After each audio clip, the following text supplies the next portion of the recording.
Hey there! Welcome to this series of videos about how YouTube's search and discovery system works. Listen up, because understanding how your videos get found can be super helpful to your channel's success. Let's start with the algorithm. YouTube is a popular place with hundreds of hours of video uploaded each minute. Since no team of people could ever keep up with watching all that, we rely on a sophisticated algorithm to match each viewer to the videos they're most likely to watch and enjoy.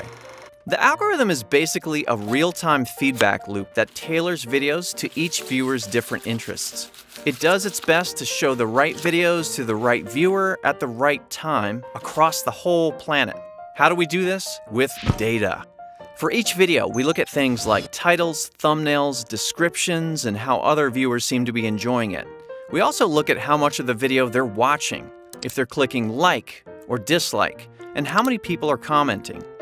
And for each unique viewer, we look at things like what the person has watched in the past, how much time they spend watching, and what they don't watch. Above all, the algorithm has two simple goals.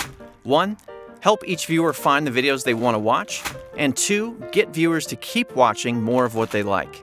Now, you might be asking yourself, okay, then how can I get the algorithm to like my videos? Pretty simple.